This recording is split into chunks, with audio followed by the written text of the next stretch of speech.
한국인 최초의 시각장애인 박사 강영우 장로님을 여러분 잘 아실 겁니다. 이분은 미국으로 이민 간 그런 한인들 중에 가장 성공한, 또 백악관의 자문위원까지 할 정도로 대단한 그런 성공을 거둔 입지전적인 인물입니다.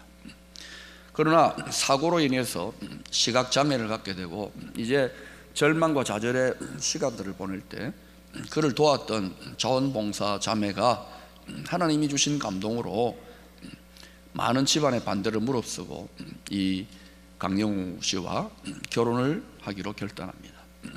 강영우 박사는 자신과 결혼해준 이 아내가 너무 고맙고 평생의 은인 아닙니까?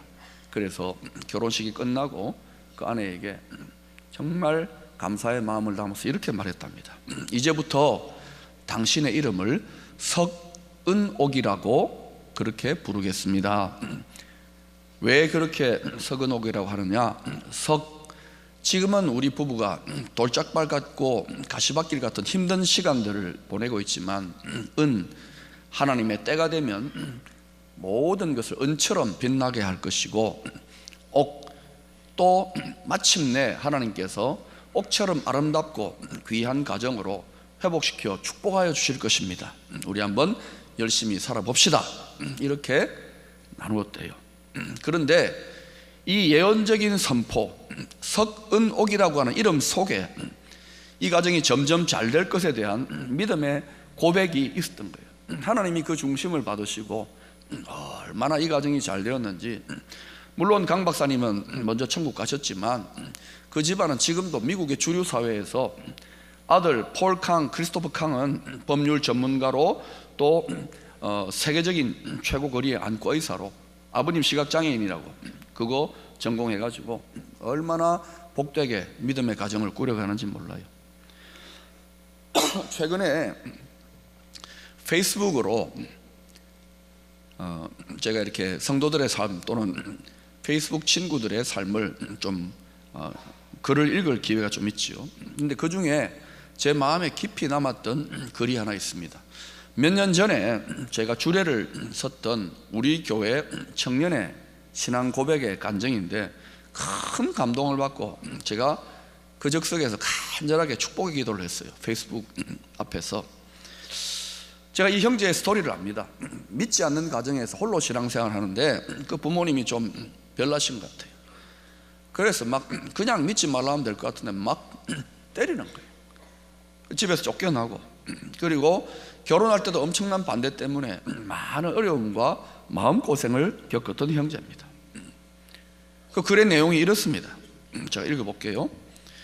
신앙생활로 인한 12년 가까이 이어진 집안에서의 핍박과 고난, 그리고 눈물의 시간들, 마르지 않는 눈물과 하나님에 대한 원망의 원망으로, 하나님 뜻을 모르니까 원망의 원망을 많이 했나 봐요. 신앙을 수도 없이 포기하려 했던 절체절명의 여러 영적인 고비들, 믿음을 포기하려 했답니다. 기도 가운데 하나님께서 배우자로 아비가일 같은 자매를 주시겠다고 약속하셨던 그 하나님의 약속, 그리고 마침내 아내와의 만남, 그리고 결혼까지의 2년 동안, 그 기간이 인생에서 가장 힘들었던 시간들입니다. 마침내 하나님께 모든 것을 다 버리고 하나님만 바라보겠습니다 라고 결단의 고백을 드렸을 때에 놀라운 하나님의 은혜로 묶여있던 논문이 통과가 되고 졸업을 하게 되고 결혼을 하게 되고, 그리고 귀한 선물로 주신 두 자녀를 통해서 풍성해진 우리 가정, 그리고 점점 회복되어져 가는 부모님과의 관계. 두 자녀가 가정에서 재롱잔치하며 이런 찬양을 부릅니다. 예수님의 사랑을 팡팡팡팡 나눠줘요 온 세상에. 찬양하는 이 두 아이들을 통해서 하나님의 회복의 언약을 다시금 확정해 주시는 하나님, 아무런 내세울 것이 없는 자를 통하여 하나님의 이름이 높임받고 있으니 진심으로 감사를 드릴 뿐입니다. 수년 전에 결혼식을 마치고 저한테 인사차 이 부부가 왔을 때 제가 강영우 박사가 그 아내의 새 이름을 지어줬던 그 말을 인용해서 제가 이렇게 축복했어요. 너희 두 사람이 이룬 과정, 또 너희들이 지금 겪었던 신앙의 고난이 뭐 쓸데없는 것 같고 버림받은 것 같지만 그렇지 않다. 지금은 너무나 힘들지만은 석은옥, 지금은 돌짝밭 밟고 너무나도 눈물 나고 한숨 나는 힘든 가정과 믿음의 여정이지만 하나님의 때가 되고 믿음으로 잘 승리하면 은처럼 너희 가정을 하나님께서 빛나게 할 것이다. 그리고 마침내 두고 보라.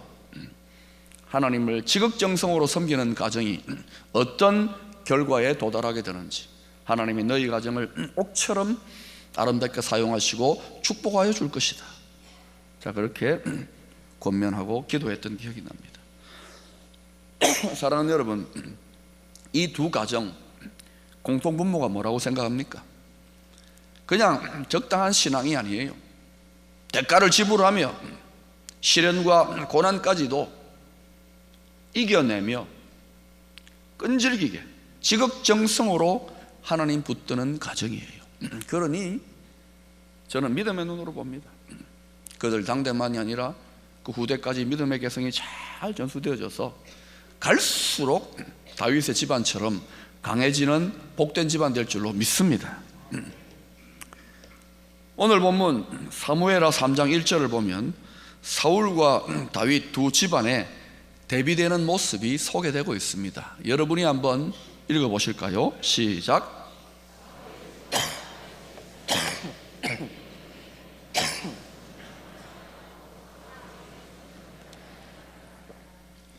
한 집은 점점 강하여져 가고 한 집은 점점 약해져 가는 거예요. 두 집안 다 하나님 믿는 집안인데 한 집은 갈수록 잘 되고 한 집은 갈수록 안 되고 망해가는 거예요. 복 주시는 하나님인데 왜 이런 차이가 납니까? 우리가 그 이유를 알기 위해서는 그 집안의 대표 선수, 그 집안의 기둥이 될 수 있는 사울 집안에는 사울이겠죠. 다윗 집안에는 다윗이고, 그들은 집안의 가풍과 신앙의 기준과 삶의 그런 전통을 세우는 그런 기둥입니다. 이 두 사람의 삶이 어떤지를 살펴보면 좀 우리가 그 차이를 알 수 있을 것 같아요. 먼저 사울 40세에 왕이 됩니다. 졸지에 왕이 되는데 키가 굉장히 컸어요. 어깨 하나는 더 높아요. 그러니 한 185나 190cm 정도, 거기다가 기골이 장대하고 호남형인 것 같아요. 그러니 당시에 왕이 되었을 때에 수많은 백성들의 사랑과 인기와 지지를 한 몸에 받았습니다. 처음에는 겸손하게 하나님 의지하며 출발했어요. 그런데 시간이 흐를수록 하나님에게로 있던 마음이 점점 권력 그 자체에, 그리고 사람들을 의식하는 쪽으로, 세상을 사랑하는 쪽으로 마음이 빼앗겨지면서 신앙이 변질되기 시작합니다. 그리고 더 심각한 것은 마음이 변질된 가운데 자신의 사위 다윗, 사위의 인기, 다윗의 인기가 점점 올라가니까 이 친구 내 자리 뺏겠다, 그런 생각이 들어서 정치적인 라이벌로 생각하고 제거하려고 일생 동안 다윗에 대한 시기심의 감옥에 노예처럼, 죄수처럼 갇혀 있다가 비참하게 악한 영에 이끌림에 이끌려가지고 패망하고 마는 거예요. 하나님을 잘 믿고 시작했는데 끝이 너무너무 안 좋아요. 반면에 다윗은 7 형제 중에 막내로 출발합니다. 그것도 목동으로. 아무도 신경 쓰지 않고 보잘것없는 인물이었습니다. 그런데 하나님의 섭리 속에 그가 갖은 고생을 다 겪고 난 다음에 30살에 유다지파 한 지파의 왕이 됩니다. 12지파도 아니고 7년 6개월 한 지파의 왕노로 잘 했더니, 작은 일에 충성했더니 하나님이 인정을 받아서 이스라엘 온 12지파의 왕이 되어서 33년 동안 태평성대 다스리는 위대한 왕이 되었습니다. 다윗은 사무엘 선지자를 통하여 자신이 보잘것없는 목동으로 있을 때에 네가 장차 왕이 될 것이다. 이게 얼마나 황당무계한 소리입니까? 마치 이게 얼마나 황당무계하면 나이 60이 넘은 아주머니한테 너는 장차 미스 코리아 나갈 것이다, 이렇게 웃지를 않으시네. 그보다 더 황당한 이게 예언인 거예요. 근데 다윗이 이 왕이 될 것이라고 하는 하나님의 축복의 언약, 이 예언적 약속을 받았지만 왕이 되기 전까지는 수도 없는 10년 이상의 시련과 고난과 죽음의 골짜기들을 넘어서야만 했습니다. 사랑하는 여러분, 때로 우리에게도 다윗과 같은 우리가 하나님께 받았던 꿈, 소망, 자신감, 믿음이 막 솟구치고 기대감, 이런 것들이 완전히 깨어지고 흔들리고 무너져 버리는 것 같은 절망과 암흑의 시간이 우리에게도 있을 수 있습니다. 놀라운 꿈을 받았던 요셉, 그리고 이스라엘 12지파를 축복했던 야곱, 그들도, 요셉도 어때요? 종살이 할 뿐만 아니라 또 죽을 위기를 넘기고 감옥에서 10년 넘게 썩었잖아요. 그런데 또 야곱도 마찬가지, 야복강가에서 죽음의 위기를 통과했잖아요.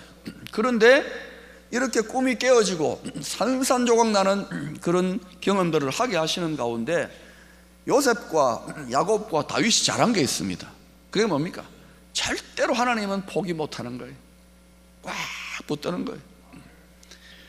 다윗은 이런 오랜 연단의 시간이 의미가 없었던 게 아니에요. 버림받은 시간이 아니에요. 하나님은 그 기간을 허락하셔서 더 하나님을 닮아가는 사랑의 성품, 온유와 겸손의 성품으로 하나님의 큰 복과 능력을 감당할 수 있을 만한 사람의 그릇으로 뽑아내시고 계셨던 거예요. 할렐루야.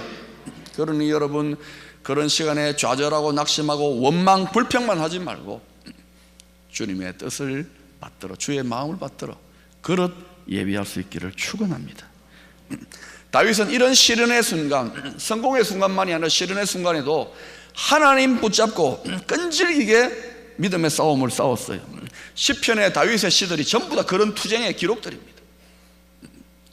심지어 다윗은 큰 죄를 범했는데도, 여러분 알잖아요, 다윗이 어떻게 크게 넘어졌는지. 그런데도 시편 51편 11절을 보면 그의 관심사는 늘 하나님과 함께하는 것이었습니다.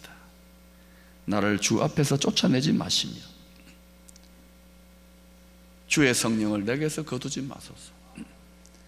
뭐 회복시켜 주세요, 왕자리를 회복시켜, 이런 거 시시한 거 기도한 게 아니라 만복의 근원이 되신 하나님이 나를 떠나시면 안 돼요. 하나님의 영이 나를 떠나시면 안 돼요.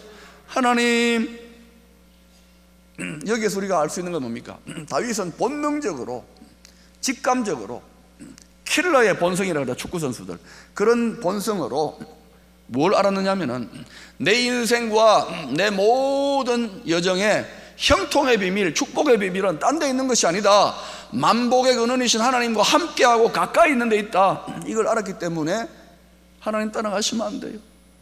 지극정성으로 연단과 시련의 순간, 심지어 죄로 인해 크게 넘어지고 자기 자신을 얼마나 미웠겠어요. 그 순간에도 하나님 꼭 붙잡았다는 거예요. 함께하는 데에 축복의 비밀이 있는 거예요. 여러분, 하나님은 인격적이신 분입니다. 하나님은 기뻐하시기도 하시고 슬퍼하기도 합니다. 우리가 신앙생활 제대로 하나님을 감동시키는 신앙생활하면 하나님 기뻐하세요. 그러나 그 반대로 하나님 슬프게 하고 답답하게 하고 화나게 하고 근심하게 하는 신앙생활도 할 수 있는 거예요. 여러분, 만복의 근원이 되시는 하나님을 열받게 하고 화나게 하고 근심하게 하는 신앙생활을 하면서 어떻게 우리의 삶이, 우리 교회가, 여러분의 가정이, 이 민족이 복을 받기를 기대할 수 있겠습니까? 여러분 같으면 막 하나님이 격노하시는 신앙생활을 하는데 내 믿음의 자녀라고 그냥 하나님이 무조건 하고 눈 감고 축복하겠어요? 아니에요, 여러분. 그래서 에베소서 4장 30절은 우리에게 이렇게 권면합니다. 하나님의 성령을 뭐하게 하지 말라? 근심하게 하지 말라. 하나님 근심하게 하면 안 돼요.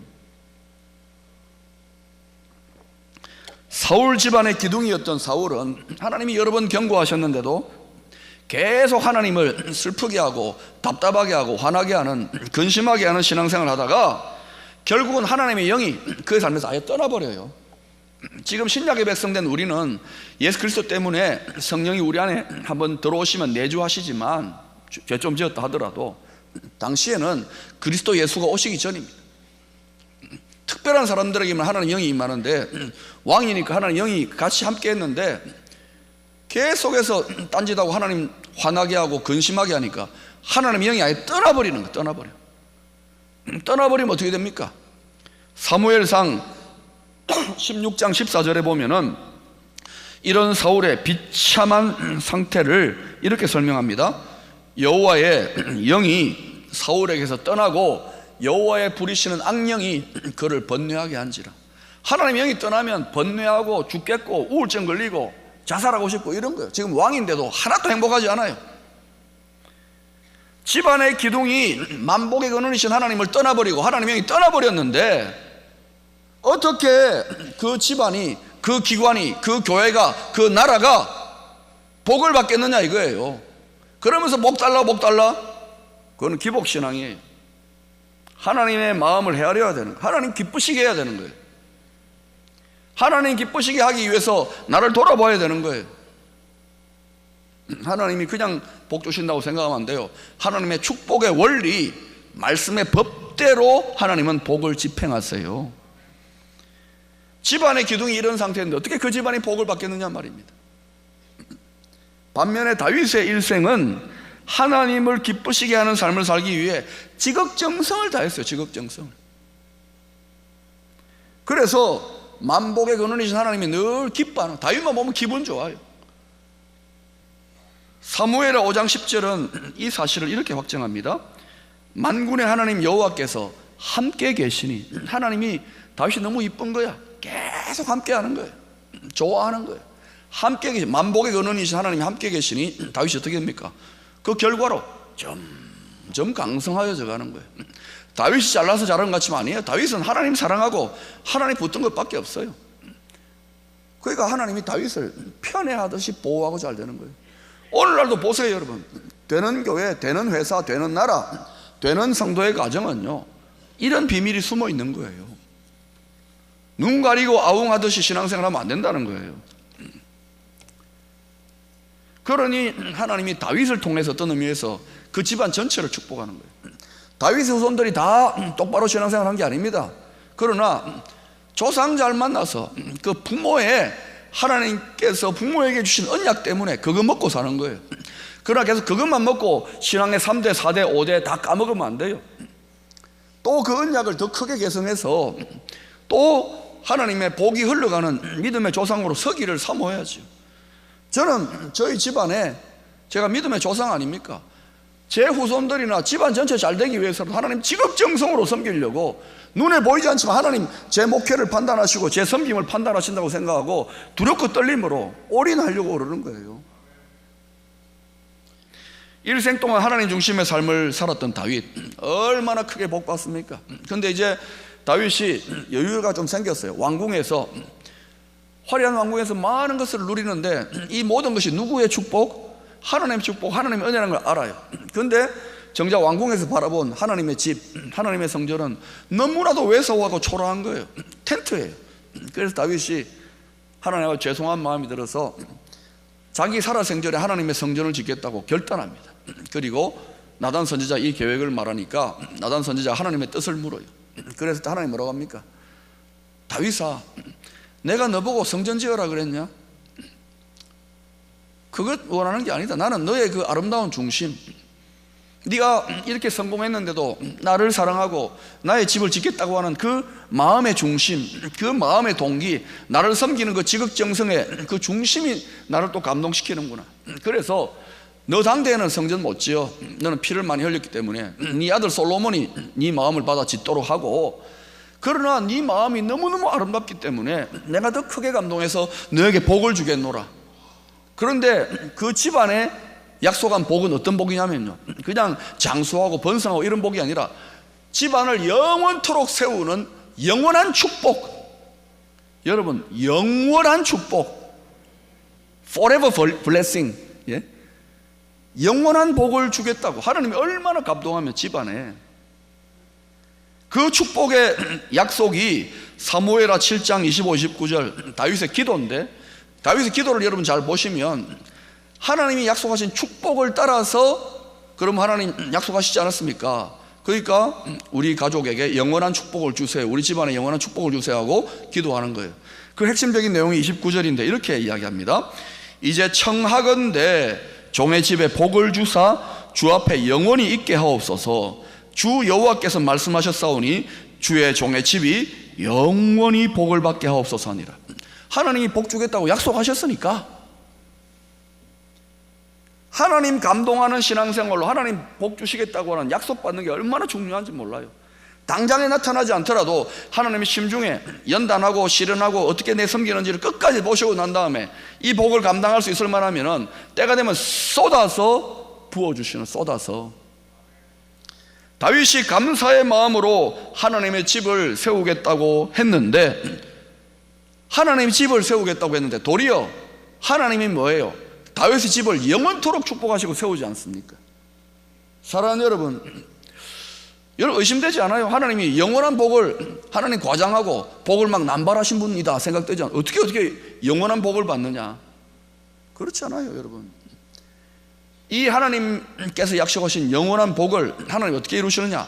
다윗의 집안에, 다윗의 혈통으로 오신 하나님의 구원자가 누구십니까? 예수 그리스도. 그 예수 그리스도를 통하여 하나님은 다시금 하나님의 나라 천국을 완성하는 거예요. 영원한 나라.